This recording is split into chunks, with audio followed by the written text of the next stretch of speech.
certeza que essas últimas apresentações foram muito interessantes em relação a reflexões, também informações muito bem trazidas pelos palestrantes. Para a gente ganhar eficiência nesse debate, eu vou direcionar uma pergunta a cada palestrante, mas também fiquem à vontade para complementar a fala um do outro, eu acho que esse é o momento.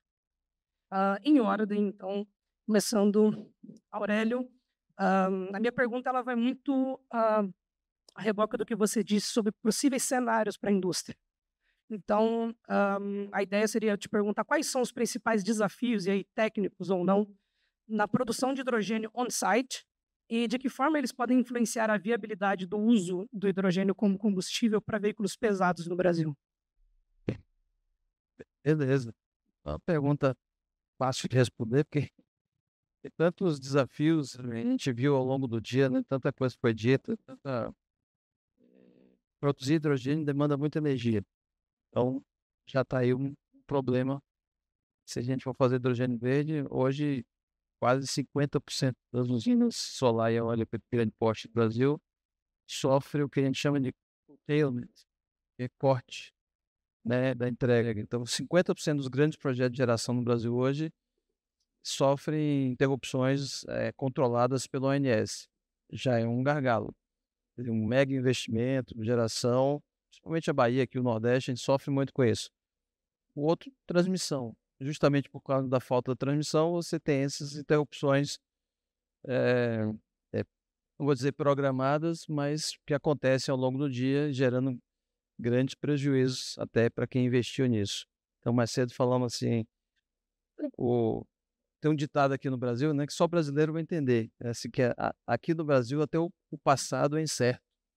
Porque você tem legislação, tem regulação, né, tem um investimento, mas aquele investimento que você fez, esquece.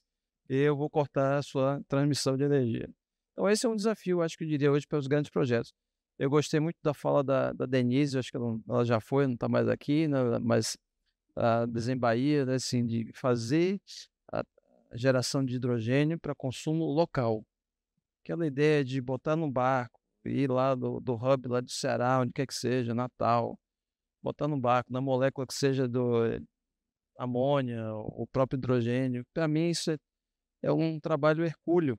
Quando a gente tem no próprio país uma demanda para produzir o aço verde, assim, agregar valor aos nossos próprios produtos, descarbonizar a nossa própria matriz, que já é limpa, mas enfim, na indústria.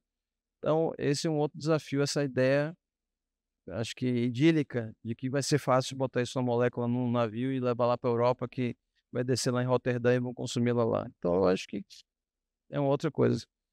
A segunda parte é da produção on-site, né? Produção on-site, depende do tamanho, é muito mais fácil de resolver. Aí tem a questão da economicidade. Quem viu minha apresentação, meu último slide, eu falei de uma tecnologia que vai chegar no mercado, a gente não está pronto ainda para lançar ela em escala, mas eu vou reduzir facilmente, 50% do custo do hidrogênio. Então, se hoje está na faixa de $6 por quilo, na verdade a gente foi à Califórnia, eu e o Gabriel estivemos lá olhando a planta de hidrogênio, lá estava a $12 a $20 o quilo, mas disse que vai chegar a $1 o quilo. Quando chegar a $1 o quilo, a transição aconteceu, tá beleza. Então, essa questão financeira de equacionar isso é um outro gargalo. Não vou me alongar muito, senão não vai dar tempo da turma para falar, mas eu acho que o investimento, a infraestrutura e escolher o mercado correto vão ser grandes desafios que a gente precisa fazer. Obrigado aí pela pergunta, Vitor. Obrigado, Aurélio. Seguindo a Magno, uma pergunta também em relação ao que o Aurélio colocou. Você falou um pouco sobre essa transição justa, sobre essa produção e aí também em relação à interiorização dessa produção, que eu acho que é um ponto interessante, mas isso tudo vai passar, até porque o Pedro já colocou um pouco uma solução para o armazenamento, né?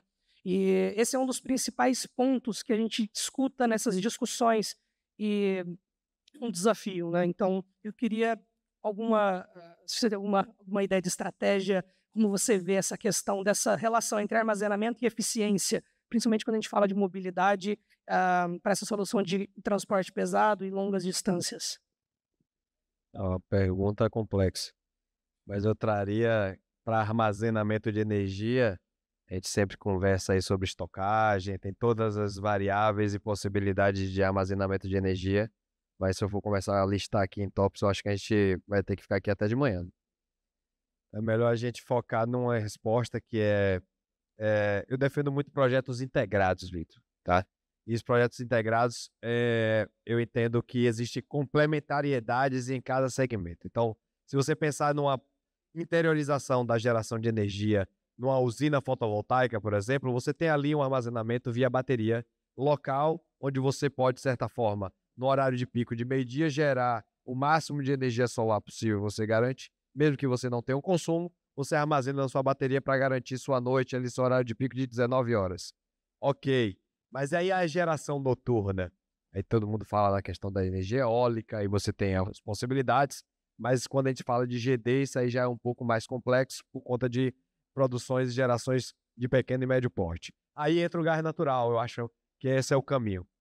Você tendo uma energia suporte, uma energia complementar, você pode garantir até uma geração contínua, 24 horas por 7 dias por semana, 24 horas por dia, 7 dias por semana, ao ponto de você nem precisar ficar no grid, vinculado ao grid, tendo, obviamente, a flexibilidade do armazenamento como apoio, óbvio, para que você tenha, no fim das contas, poder pagar uma tarifa muito menor no final, né, do consumo no mês, do que se você tivesse ali consumindo no grid, nas bandeiras vermelhas e amarelas e laranjas e verdes, e as cores que vocês quiserem.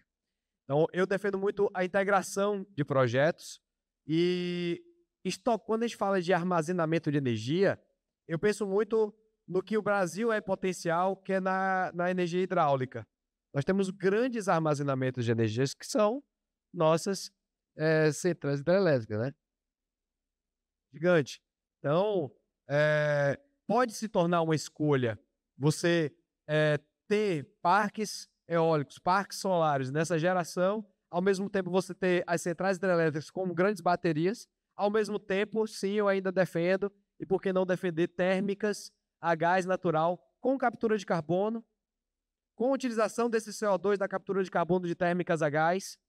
Ou seja, é possível projetos saírem do papel nesse sentido ainda, para fazer uma estabilidade do sim, foi apresentado isso hoje durante as apresentações também, o quão estável é nosso sistema integrado de energia elétrica brasileira e como ainda é dependente em alguns momentos do ano, em alguns momentos essa estabilidade com a conexão com térmicas. Eu entendo que tudo isso é integração energética. O hidrogênio vem nessa concepção de ser, eu não queria dizer ser mais um, porque ele tem um destaque especial, de certa forma, porque o hidrogênio, muitos dos meus clientes aqui na Bahia usam gás natural para produzir hidrogênio, então é um destaque importante, mas tem muitos espaços que pode ser concebido.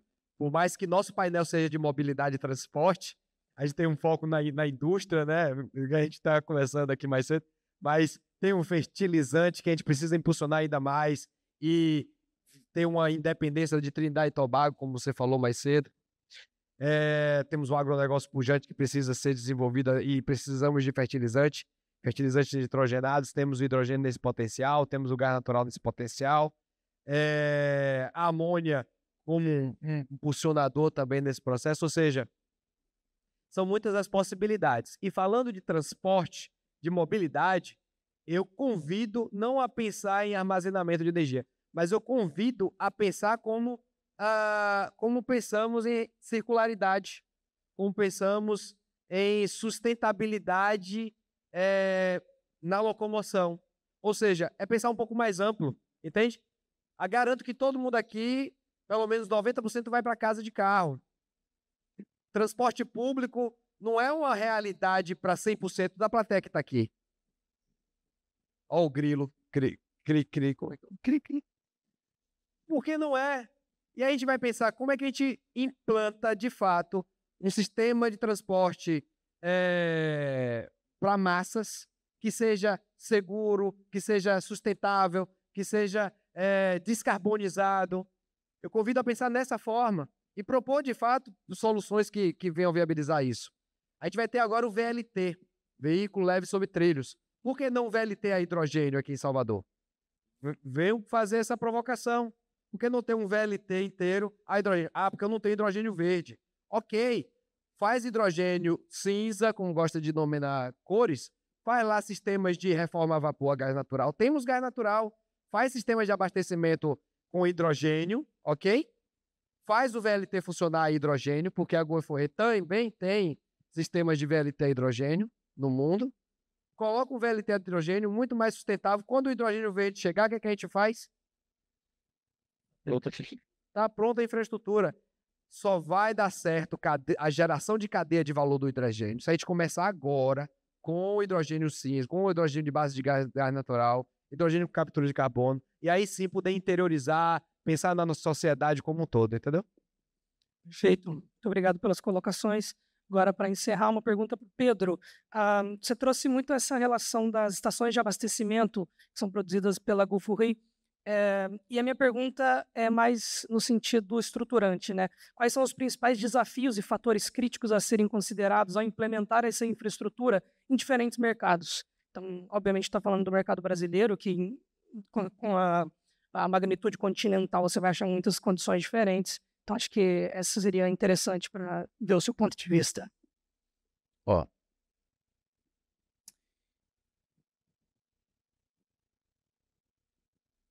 nós temos alguns aspectos. Vou trazer eles divididos em 2 blocos: políticos e regulatórios e de infraestrutura.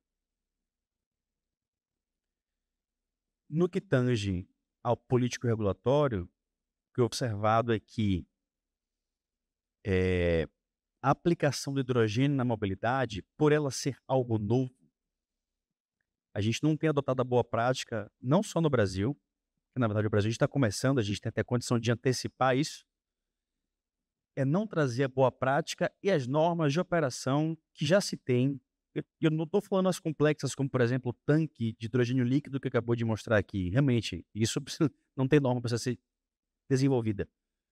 Mas no que tange, por exemplo, a geração e armazenagem num posto de combustível, a gente não precisa criar novas normas para isso. A gente tem isso na indústria. O hidrogênio ele é manipulado em altas purezas, quantidades e sob pressão na indústria. Aqui no Brasil a gente tem normas Petrobras, que eu estudo essas normas de hidrogênio desde a época da faculdade, para a gente fazer nossas matérias de projeto industrial, já na segunda metade do curso de Engenharia Química, a gente já utiliza as normas Petrobras de hidrogênio. Essas normas vão ser as mesmas normas que a gente poderá utilizar para aplicação de hidrogênio na veicular e não criar novas regras, a gente já tem isso. Então, ser rápido e pragmático nesse tipo de aplicação. No que tange a parte de infraestrutura, vou puxar aqui o que o Magno falou aqui. A descarbonização, ela não perpassa necessariamente pelo hidrogênio de eletrólise alimentado por energia elétrica renovável. Isso é uma rota.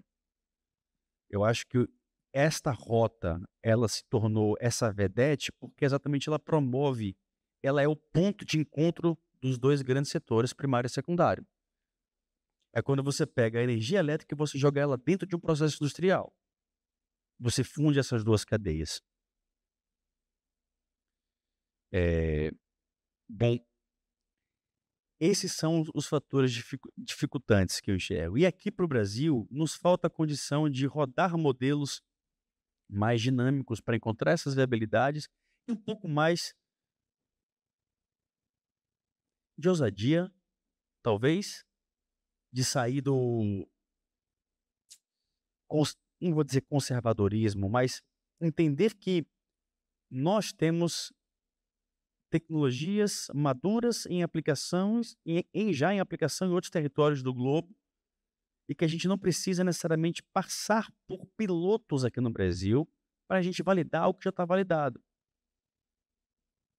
Que a gente pode antecipar e encurtar, não só em todos os casos, não estou aqui dizendo que não é para a gente fazer pilotagem, não é isso. Acho que a pilotagem é muito importante, porém tem alguns cenários que, como o Magno bem colocou, a gente não precisaria estar pensando em ter eletrolisadores com PPAs de renováveis para a gente começar a ter um VLT hidrogênio, por exemplo. A gente tem uma central de insumos básicos que produz hidrogênio a rodo aqui na Unib, craqueando nafta. A gente tem gás natural que a gente pode colocar reformadores e ter infraestruturas de mobilidade com hidrogênio cinza. Então, acho que está na hora da gente sair do campo de ideias e partir para o campo de ações de uma forma pragmática, segura, mas precisamos agir. Encerro aqui. Muito obrigado. Muito obrigado aos palestrantes.